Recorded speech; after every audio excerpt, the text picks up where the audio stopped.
Are you satisfied with your understanding of sustainability? If not, like me, imagine a journey together, a pluralistic one, with innovators, startup, academia, NGO, all together looking for solution to the greatest challenge of our time.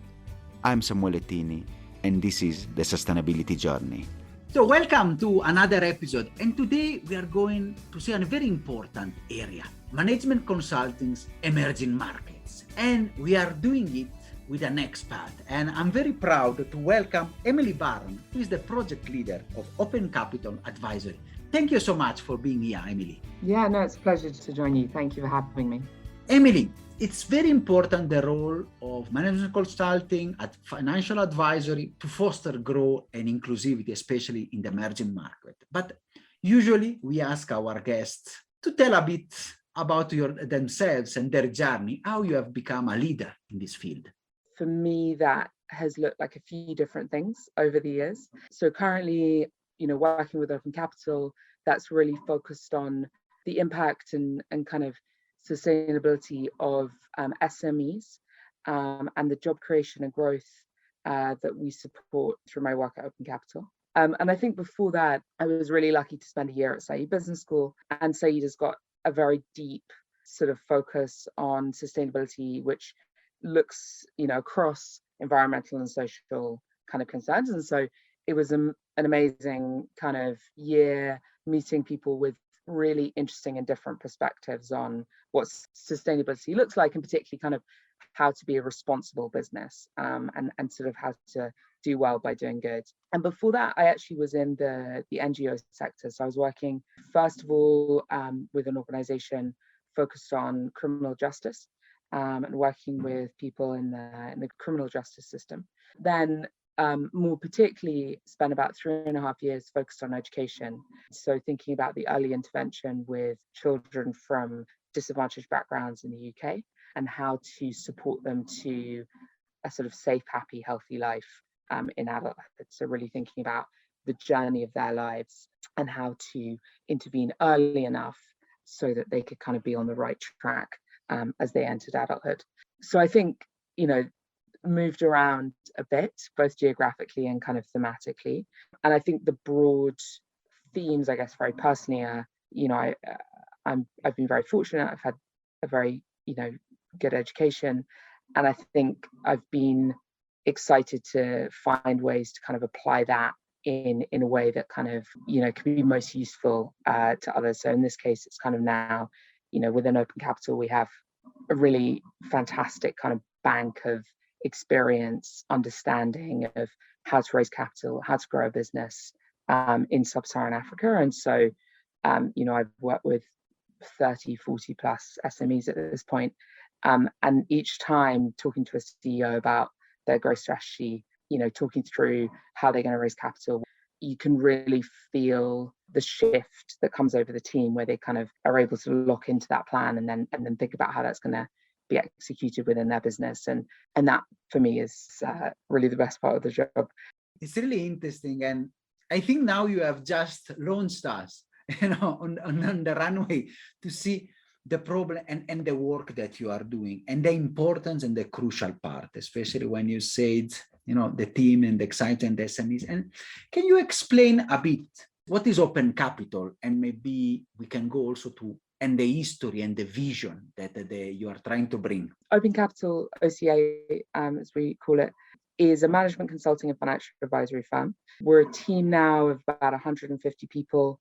Our largest office is in Nairobi, but we have team across West Africa, office in Lagos, in Lusaka, Zambia, and also in Kampala, Uganda. But we also have team in other countries as well. And we were founded about 12 years ago by two co-founders, and one of whom's background was from investment banking. The other was from kind of big consulting company. And they started the firm with a kind of thesis that, there was capital in the market, but it was the way to kind of really accelerate growth in African economies was to help the SMEs kind of get ready to unlock that capital and to access that capital. And we work with big range of clients across quite a wide range of sectors. We're sector agnostic. And those clients include the SMEs themselves, working directly kind of in an advisory or consulting capacity, with investors to help them source deals, to execute on those deals, and with development partners who are interested in how the private sector can kind of accelerate particular development aims, particularly, of course, the Sustainable Development Goals, the SDGs. And so we really have I think, a pretty useful perspective, both in terms of depth of experience and years of experience on the continent, a team which is the majority of whom are African nationals, but also a kind of breadth across the different parts of the ecosystem, to use the jargon. And I think that brings a lot of value to our clients. There is capital in the market, but how we can accelerate? We read in the newspaper, this is the 21st century, it will be the African one. Which are the barriers for SME for being protagonist to this development? And I think it's interesting, as consultants, we always want to have a problem statement. And I think, that was sort of part of your framing, which is, what's the problem that we're trying to solve? And I think that we, to some extent, would slightly kind of push back on the idea of a problem, right? I think one of my professors in business school used to quote a sort of a saying which he absolutely loved, and I think is really relevant here, which is that the future is already here, it's unevenly distributed. And it's a sort of science fiction writer, and I feel that all the time traveling between Africa, Europe, the US, which I sort of sit at home in Nairobi where I'm based, and there are many things about life there which is much easier, already kind of much further ahead, in terms of technology process, in terms of kind of the ease of doing certain things. So, and then there are other things which obviously, are much more advanced in the UK and the US. So I think the challenges are really interesting, and they don't always show up as one sort of would expect. There are, of course, big developmental challenges, and the SDG and those people who track the SDGs can kind of speak to specifically, which areas we're most lagging behind in. But at the same time, sometimes the scarcity can in itself create big opportunities. So, to give an example, I did some work a few year or so ago about private schools in Kenya, and these are very low cost private schools. So they might cost sort of less than $100 a term to attend. So it's a very accessible form of education. And we wanted to see how these schools could access finance to help them grow further. And what we found is that the schools in the areas, this is quite anecdotally based on kind of a few examples, but schools in areas with least access to finance, so in the kind of the northeast of Kenya, which is quite a challenging region, they were actually being run not necessarily profitably, but actually on a kind of break-even basis, because there is no access to finance, and so there kind of is no choice, right? So I think very often we see, particularly in areas like farming and agriculture, some kind of, sustainable business models which aren't necessarily accelerating growth, but actually are being run on a kind of break-even or a kind of somewhat sustainable basis. So I think the challenge I think that we see often is, how do we find those opportunities for real growth and for scale, and how do we create a kind of an approach to finance that isn't just copying and pasting what happens in Silicon Valley, because that doesn't work, and there's lots of macroeconomic reasons why that's not possible, but which is able to find those business models with high growth potential, and to kind of accelerate those, and to do so in a way that has sufficient revenues behind it as well. So I think the challenge, such as it is kind of finding a fit to find what works here, rather than kind of importing ideas from outside and trying to kind of retrofit them to something that actually already works. It may just not work in the way that we expect it to work. Targeting solution-based, and the approach that you have, also your very diverse team, as you pointed out, it's helping also you identify and really challenging, let us say, the going by the book and by the theory. And I'm sure now you have an awful lot of experience now in Nairobi supporting SMEs, 40 plus that you said before. I want to ask if you can share some impact stories, something that really touched you and shows the way we really can practically support this growth. The stories that really stay with me, or the kind of the work that I remember most clearly, I think are those entrepreneurs who are finding ways to build and run their businesses really based on revenue and based on kind of strength in revenue. And I think external capital, of course, has a really important role to play, but especially given the kind of broader economic environment that we're facing over the next kind of 12 to 24 months, and is really being felt already on the continent, particularly the war in Ukraine and the impact on kind of wheat prices and other commodity prices. I think increasingly investors, particularly in East Africa, are getting more and more focused on kind of quality revenues, sort of underpinning business models. And I think, always looking for growth, always looking for market potential, but also really wanting to understand the kind of the quality of the underlying business and the strength of the underlying business. And so we do a lot of work in renewable energy, particularly off-grid solar, and that's really one of our kind of specialities as a business, or our kind of areas of deep expertise. And recently I was working with a business in Uganda that installs solar systems in kind of small businesses, installations for schools, for kind of small communities, etc. And they've built, a really strong business based on finding those areas of value where there is ability and willingness to pay. They have a completely Ugandan local team, and they're able to kind of use that sort of inherent cultural understanding to make sure that they have, really clear visibility on their customers' ability and willingness to pay, which can be a real challenge in solar business in sub-Saharan Africa. But they haven't raised external capital before. And so you have this kind of fundamentally pretty strong business, but they aren't able to go to that next level of growth. They aren't able to kind of double their growth, accelerate beyond just looking for the next kind of revenue stream, the next contract. And so I think, those kind of opportunities where we're able to connect our knowledge, our background, our kind of network, relationships with investors to that kind of business who wouldn't necessarily otherwise be able to see that way forward, and then to kind of bring an external perspective to their revenues. And so I think before we started working with them, they were talking about their business in terms of, well, we did this, deal with this customer, and we did this deal with this customer. The strategy was there, but it wasn't described in terms of kind of a strategy in the way that, one might understand it. And so, we're able to bring that external perspective and kind of go, okay, well, these pieces of work fit into this part of the strategy, these pieces fit into this part of the strategy. And I think, that feels really transformative, where you can find those kind of businesses with kind of underlying quality in their work. The other one, I mentioned the work we did on education, and I think that stayed with me for a really different reason, because that was about finding the flows of finance, the flows of capital that were kind of already happening.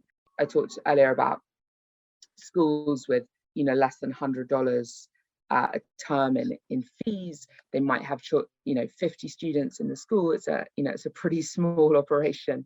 And we went in, thinking about understanding that market, thinking that we might be looking for some sort of flows of equity capital. And actually what we found is that the majority of the finance flows are from debt providers, from really staid traditional banks, microfinance, from savings cooperatives. And that wasn't the story we expected to find, right? We often, I think, slightly demonize banks, particularly local banks in sub-Saharan Africa, that they don't lend, they just buy treasury bills, they don't kind of, the flows of capital aren't there. And actually what we found is some of the kind of, more traditional parts of the economy, like education, which is such a staple, particularly here in Kenya, actually the money is flowing. It may not be flowing as easily as we would like, or as kind of freely, and it's not getting to all parts of the sector, but it is there. And so I think, it kind of speaks to my earlier point about it doesn't always look how we expect it to, but if you can kind of work with where it is, it can make a real difference. Very interesting cases. You see, from the practicalities, you really discover also the differences and the peculiarity of the context. And I'm sure you have hundreds of cases from your experience that are really touched. And you see also the transformational work that you are doing. The question now I really would like to ask you is, from your experiences, which are in the enterprise you have managed and then you have advised, can you give us 5 tips, the typical 5 tips that we see in the website on how to foster inclusive and sustainable investment, especially in the emerging market? I think there are maybe 3 really big themes that have emerged over the last 4 years, as long as I've been on the continent. For me, looking at them, and others might find other, different ones, but are diversity, equity, and inclusion. And I think within that, gender as well, and also climate change. And I think the things that are shaping what does it mean to have sustainable investment, I think that's about who's running the companies that we're investing in as a community, who do they benefit, and kind of what is the effect of their kind of business operations. And I think the diversity, equity, and inclusion theme is, and within that, sort of the gender lens, and I think it is really a theme in its own right, and gender lens investing, which is becoming a very important theme. And when I speak to friends who are investors, they're feeling both an intrinsic and an external pressure, really, to make sure that their portfolio companies and the management of those portfolio companies is looking and reflecting kind of the communities from which the business has come. And I think, the days where you would look at an investor's website and you look at the investment committee and you look at the leadership team and you look at the management of their portfolio companies, and there's a lot of bluntly white men on the page, I hope and I feel that they are numbered. And I think there is increasing focus and increasing, as I said, internal and external pressure to make sure that we are investing in companies run by people who are African, who are local, who are female. So I think that in terms of how do we invest sustainably, I think the really key thing is finding those entrepreneurs and taking the time to really understand the business, and not just looking at the first set of financials and kind of taking that as the final, understanding. I think, speaking to the business I was working with in Uganda, we were very lucky in that instance that a development partner has supported us to work with them. We had quite a long time period to be able to really kind of get to understand the business. So I think that's probably my first tip, is have enough time at disposal, really make the effort to get into the numbers, to understand what's behind the numbers, to, ask some of the really simple but hard questions about where revenue's coming from, where are costs coming from. And I think if you're, for those listening who are thinking about starting and running those businesses, making sure that you know the answers to those questions. And it's always the simplest questions which are the hardest to answer. So I think that would be the first one. I think investors are going, increasingly to need a strategy around gender, a strategy around diversity, and a really clear route to building pipeline that reflects those priorities. And I think that is going to be a real pressure, particularly in East Africa. I think in the VC market, East Africa, particularly Kenya, has not an undeserved, but a kind of unwelcome reputation for investing a lot of money in foreign owned and founded businesses. I think it's much less acute, certainly in terms of some of the data, it's much less acute in West Africa and in Southern Africa, but in East Africa, it's quite an acute problem. And I think that will shift and that will start to change, at least I hope it will. And I think the other piece of it, and I hope starts to emerge, although I don't know that it will, is that we look for ways of deploying capital that don't try and make SMEs everything to everyone. I think sometimes, we see capital and it's looking for both a huge return and huge amounts of impact, with a pretty restrictive investment mandate where they can, only invest in X, Y, Z. And SMEs are businesses and should be treated as such. But they're also businesses working in markets with potentially quite small populations, certainly pretty small overall GDP. And so expecting, really outsized returns in a market which, for example, Kenya GDP around $80 billion. When you compare it to, the state of California with a GDP of 3.5 trillion, I think, you're just talking about a scale of magnitude that's completely different. And so I think recognizing that and understanding that and using development money in a way that is able to kind of accelerate, the blended finance approach, able to kind of de-risk other types of capital is really valuable, but making sure that doesn't come at the cost of remembering that this is fundamentally a business. And so when it comes to things like impact reporting, data collection, etc., being respectful of focusing on the core operations and understanding that growth has to be tied to core operations and the core value created by the business, and not trying to ask businesses for 25 additional things on top, which makes it very hard to kind of actually focus on a growth plan. I think, the final thing I kind of mentioned was kind of climate change. And I think this is an area that one of my colleagues who leads our agricultural practice is doing a huge amount of work on, which is the kind of emerging theme of climate smart agriculture.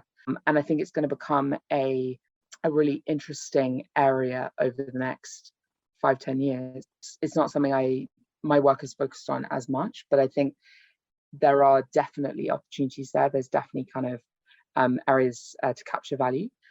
But at the same time, it is presenting some challenges and really immediate challenges. And so the kind of making sure that energy transition happens as quickly as possible, without going through some of the negative effects of how other economies have grown is going to be really key. And I think within that, we're going to have to be quite clever and I think also quite open-minded about who we work with and who our kind of partners are going to be, because, for example, something that's not talked about very much, but, in order to have the electric vehicles, which everyone's very excited about in East Africa right now, with the likes of, Ampersand and other companies kind of raising capital, with that comes a huge need for minerals.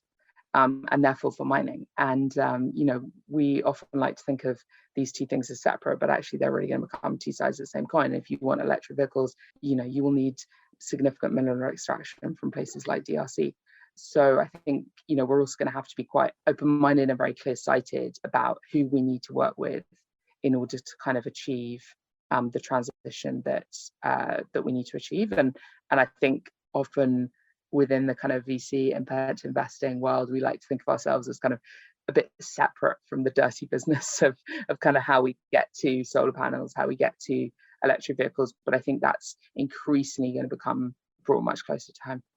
And it's very interesting. The last point is really interesting to see the holistic and the consequences, even not only from your own business, but the multiply and in the effect, not only between the four walls of my business, but the suppliers, and especially for critical areas like this. We will discuss the mobility in some upcoming episode with one of the people you have mentioned. And of course, one of the things is also discussing how to go beyond the scale and the work. I think they are very interesting and incredibly useful points for people that I hope they are listening, and how to also to improve and really shape the new wave of growth and sustainable finance and investment and growth for what is the African century. We are approaching the end. As usually, we ask people to discuss from a very wonderful episode full of insights and very packed, I might say, Emily. Your final call to action to the people that are listening to us. I mean, the most important thing I've learned being an outsider, being a foreigner who, has spent not very long, relatively speaking, just 4 years, working on the continent, focused on the continent, and very much hope to be able to do so for the future. I think the most important thing I've learned is to not come in with preconceived ideas. And one always has them, so you can't kind of avoid having preconceived ideas. That's our experience, that's everything we've learned today. But to really keep an open mind and to really, be very honest with oneself about the biases you come in with, and to look very clearly at what's happening and what's going on in the markets that you're working in, and to see what, when we think about concepts of value, when we think about concepts of growth and return, understanding what does that look like already. What was the original concept of that in the market you're working in the sector you're working in, and how does that compare to what value might look like in your mind, based on your experience and your prior work, and making sure that you're finding a way to marry the two, and not just imposing one on the other. And I think that's really the key. I'm very lucky in terms of how much I've been able to learn, and patient colleagues and clients and peers who've been there to kind of teach me. But I think if I had one thing that I would encourage people to do going forward, I think especially if you are a foreigner, if you're coming in worked and your working life hasn't been on the continent, I think that's really the key one, is to make sure that you're really listening first, and having a dialogue rather than kind of assuming that there is one way to do things. And thank you so much, Emily, for this message. It's actually one of the pillars of this podcast, try to give a very diverse and very inclusive, from geography to sector to experience, to really avoid the preconceived ideas and try to get past and really listen to the others. So thank you so much. Thank you so much, Emily, for this wonderful episode. And I'm sure we will see maybe in the future how to discuss more and see how your work is really unlocking sustainable growth in the emerging economy. Thank you so much, Emily. It's been a pleasure. You're welcome. Thank you for having me. Are you satisfied after this wonderful episode? Let's continue together our sustainability journey.